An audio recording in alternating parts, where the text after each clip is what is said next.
So hello everyone, this is Pooja Pua. Today is the second day of semester 3 presentation from the paper number 202 Indian English Literature Post Independence. I choose the topic cultural context and universal themes in Jayant Mahapatra's works.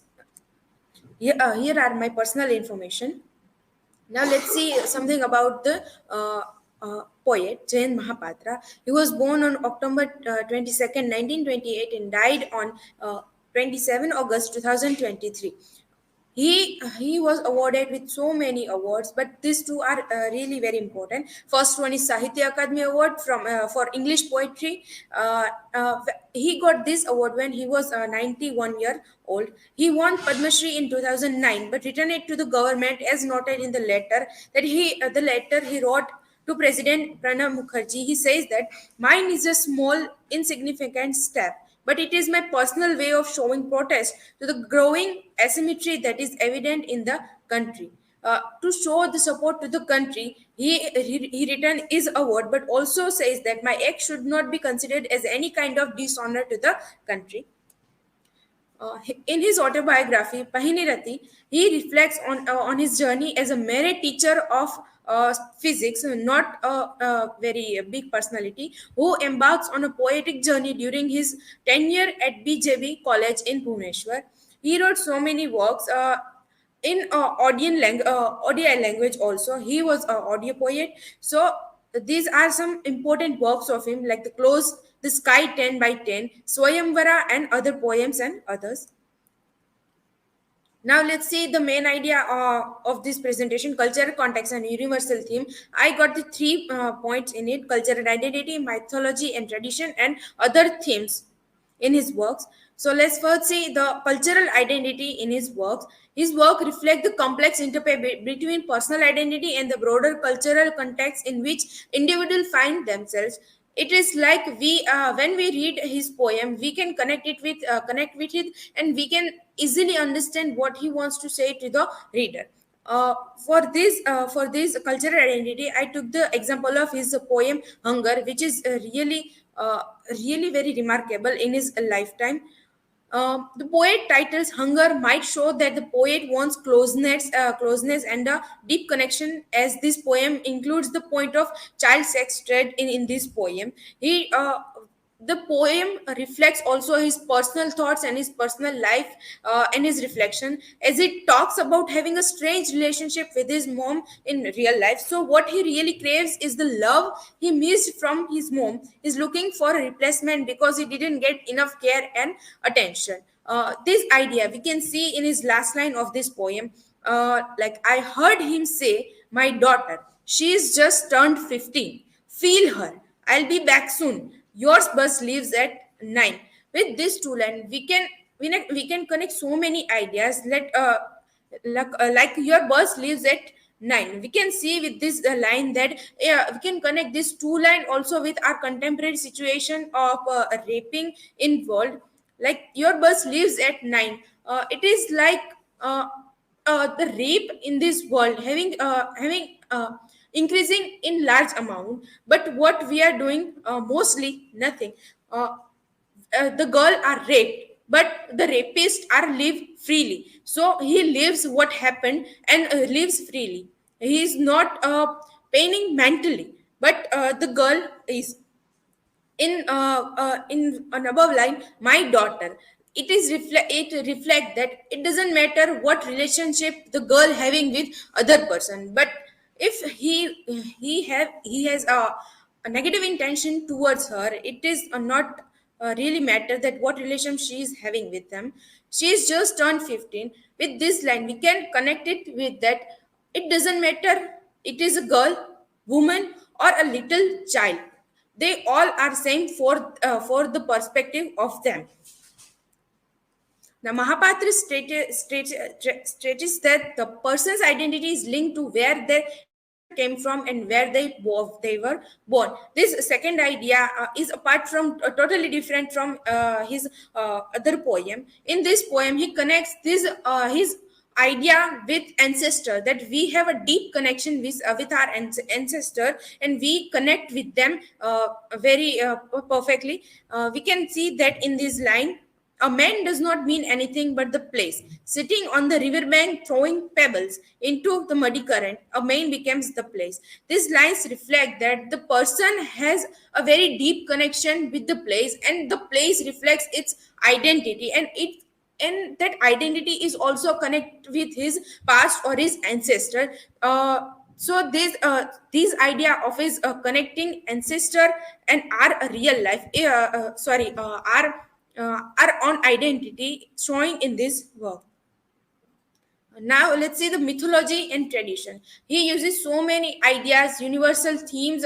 Of course, that all reflects in his work. Like he wrote so many audio work, and most of the work related with the cultural context. So in Mahapatra's book of poems called Swayamvara and other poems, he mainly talks about two things: love and strong desire for something that he wants. About a love, he's really good at looking deeply into these feelings and figuring out what makes them complicated. Like he is a detective of human relationship. He can connect it what we feel, and he gave that lines or that idea to the reader.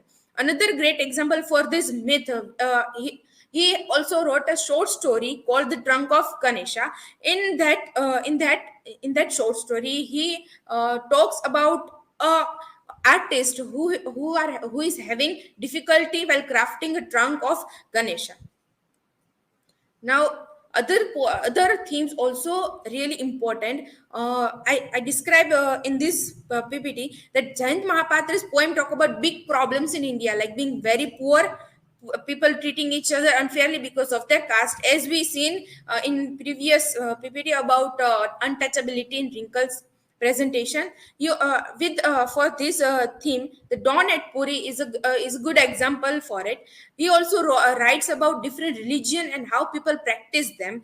For that, Indian summer poem written by him is it has this main idea in it. Sometimes he asks deep question about life, death, and what it all means, which can make you think about important stuff like on existential question. For that, the grandfather written by him is a good example. And that this poem also talk about the changing of religion, that how his grandfather in 1866 an audience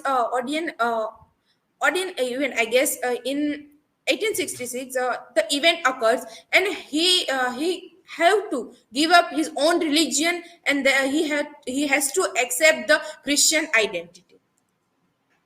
Now let's see his poetic diction totally related with above themes and ideas. That poetic diction is Jayant Mahapatra's work divided in several elements. Like first, in powerful imagery, he has very uh, complex. His poems are often rich in visual and sensory details, which help convey complex emotion and themes. Like, of course, he described complex idea in his poems, but we, after reading it, we can easily connect it with and easily understand it. For symbolism, he uses objects, space, and so many places, and that represent our ideas and his ideas also, that how we think and how he draws that idea into his poems. He draws on Indian mythology and literature, including allusion to the mythological figures, stories, and texts in his poetry, as we show in The Trunk of Ganesha and other.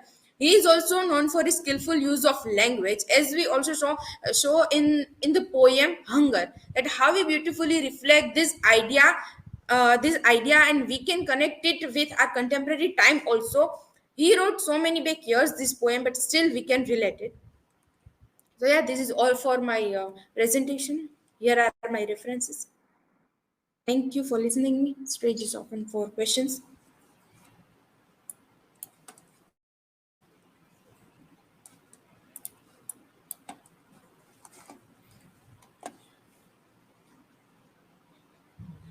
Any questions?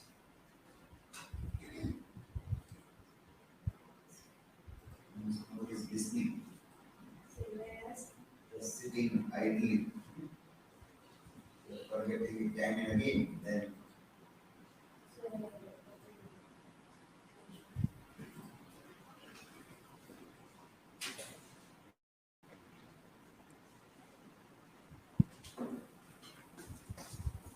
Then How has Jayanta Mahapatra's work evolved over time in response to changing cultural and global dynamics? Jayan Mahapatra's work mostly has connected with a universal theme of existential question. Indian mythology or other mythology is on culture. So he reflects that idea. We cannot connect it totally with global dynamics. Of course, we can connect it with our culture and his culture, but the global dynamics, I don't think so. It is right thing from his poems we can get. Yeah.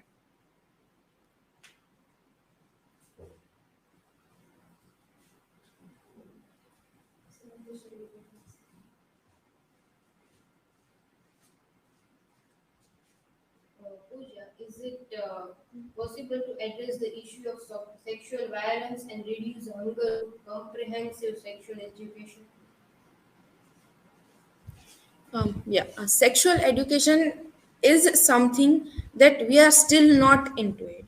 Like if we use word like sexual education, some say that what did you say? It is not a good word. It is prohibited word like for them. So before teaching them before teaching them the idea of sexual violence, we have to teach them that accept this world. It is really a big problem about it, that having a rape in this contemporary time, and sexual violence is also a really big problem. But if we are not accepting this world on the word only, so it is really difficult to address this issue of sexual violence.